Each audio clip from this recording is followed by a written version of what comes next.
गणपती आगमन आणि मिरवणुकीवरून गणेश मंडळ आणि पोलीस प्रशासन कोल्हापुरात आमने-सामने आलेत। साऊंड सिस्टीम लावून आगमन मिरवणूक काढायची असेल तर सगळ्या मंडळांनी एकाच दिवशी मिरवणूक काढावी अशी भूमिका पोलिसांनी घेतली आहे। तर पारंपरिक वाद्यांसह मिरवणूक काढणाऱ्या मंडळांना इतर दिवशी आगमन मिरवणूक काढण्याची मुभा देण्यात आली आहे। मात्र पोलिसांच्या या भूमिकेला गणेश मंडळांनी विरोध केलाय। मंडळांनी याआधीच साऊंड सिस्टीमचं बुकिंग केल्यानं आता एकाच दिवशी मिरवणूक काढणं शक्य नसल्याचं मंडळांचं म्हणणं आहे। आणि याच पार्श्वभूमीवर गणेश मंडळ आणि जिल्हा प्रशासनाची आज बैठक होणार आहे। या बैठकीत नेमका काय तोडगा निघतो हे पाहणं महत्त्वाचं असेल।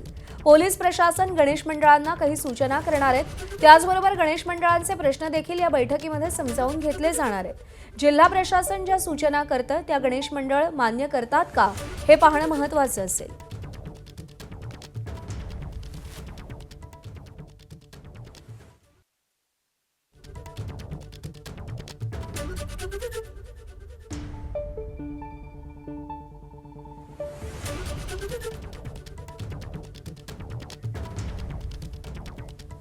आणि या सगळ्या संदर्भात आपले प्रतिनिधी विजय केसरकर आपल्या सोबत आहेत। विजय, गणेश मंडळांचं नेमकं काय म्हणणं आहे आणि गणेश मंडळाचे सदस्य आणि पोलीस यांच्यामध्ये समन्वय साधून या आगमन मिरवणुकींच्या संदर्भात काही तोडगा निघू शकतो का? प्रज्ञा, या समन्वयासाठीच आज एक महत्त्वाची बैठक आहे ती होणार आहे। मात्र त्याआधी पोलिसांनी जे नियम घालून दिलेले आहेत त्याला गणेश मंडळांनी विरोध केलेला आहे। आपल्यासोबत कोल्हापुरातील गणेश मंडळाचे पदाधिकारी आहेत, त्यांच्याकडून जाणून घेऊयात। एका दिवसामध्ये विसर्जन मिरवणूक संपवावी अशा पद्धतीच्या सूचना आहेत त्या केल्या आहेत। काय अडचण काय आहे मला सांगा। पोलीस प्रशासनाने एका दिवसात मिरवणूक संपवण्याचा जो परिपूर्ण आदेश काढण्याचा प्रयत्न जो केलाय तो योग्य नाही।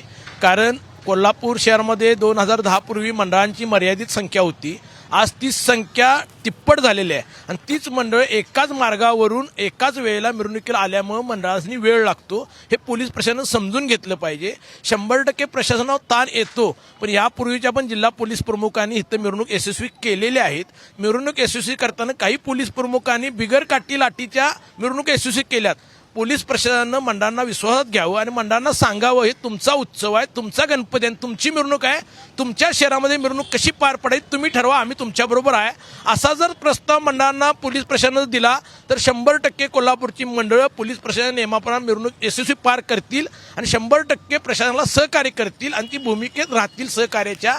परंतु जर नियम लादला 24 तास मिरवणूक संपली पाहिजे, तुम्ही हे वाद्य वाजवले पाहिजे, हे वाद्य वाजवलं नाही पाहिजे, गणपती आगमनापूर्वी मिरवणूक नाही काढली पाहिजे, गणपती विसर्जनानंतर मिरवणूक नाही काढली पाहिजे, असे जर जाचक अटी आणि शर्ती घालत गेलं तरी कोल्हापूर ते मान्य करणार नाही आणि पोलीस प्रशासनाने कोल्हापूरकरांचा वाद निर्माण होईल आणि एखादं आंदोलन उभा होईल। पोलीस प्रशासन योग्य वेळी दक्षता घेऊन प्रशासनानं मंडळांना विश्वासात घ्यावा आणि मंडळांना सांगावं, तुमचा उत्सव आहे, तुम्ही यशस्वी करा, आम्ही तुमच्याबरोबर आहे। मला सांगा, ही सगळी मिरवणूक आहे ती कुठल्या मार्गाने निघते, त्यामध्ये काय अडचणी आहेत किंवा काय आहे? काळ जसजसा पुढे गेला तसतसं मंडळांची संख्या वाढली। 800ची मंडळं 2500च्या वर गेली आणि मार्ग जो मिरवणूक मार्ग आहे तो एकच महाद्वार रोड आणि तो पाच टिकटी गंगावेश असाच राहिला। काळानुरूप जशी मंडळांची संख्या वाढली तसे एका मार्गाचे 3-4 मार्ग होणे अभिप्रेत होते, आवश्यक होते, गरज होती, पण तसे काय ते झालेले नाहीत आणि त्यामुळं एकाच त्या महाद्वार रोडवर लोड अतिताण येत आहे आणि त्यामुळं व्यवस्थापन सगळं विस्कळीत होत आहे। तसाच ताण आता प्रशासनावर देखील येतोय असं म्हणणं आहे। प्रशासनावर ताण येणार बरोबर आहे, कारण एवढी मंडळं एवढी सगळे जाणार यांच्यावर ते अगोदर ते प्रशासन बी जसं तयारी करते तसं मंडळं पण तयारी करत असतात की आमचा आता गणपती विसर्जनला मिरवणुकीला आपण जायला पाहिजे, आपल्याला जरा वेळ मिळाला पाहिजे जास्त। जे आपण काय पारंपरिक वाद्य असू दे किंवा काय डॉल्बी असेल काही असेल ते सर्व भाविकांनी म्हणा किंवा मिरवणुकीत जे सहभागी होतात त्यांनी बघावं, आपलं मंडळ आपण काहीतरी एक चांगला ध्येय द्यावा हा विश्वास त्यांना असतो। म्हणताना त्यांनी पण वेळ करतात आणि मिरवणूक व्यवस्थित जावी ही त्यांची पण इच्छा असते भाविक मंडळांची। फक्त पोलीस प्रशासनाची जाचक अटी जे लावलेल्या आहेत की बाबा 24 तासातून मिरवणूक संपावी ती अट कुठंतरी शिथिल करावी व मुदत वाढवून द्यावी एवढी सांगा। यामुळे प्रशासनावरती तणाव येतोय, त्याचा कायदा बरोबर आहे विजय, हे प्रश्न उपस्थित होत आहेत। गणेश मंडळांची त्यांची भूमिका आहे, पोलिसांची अशी भूमिका आहे।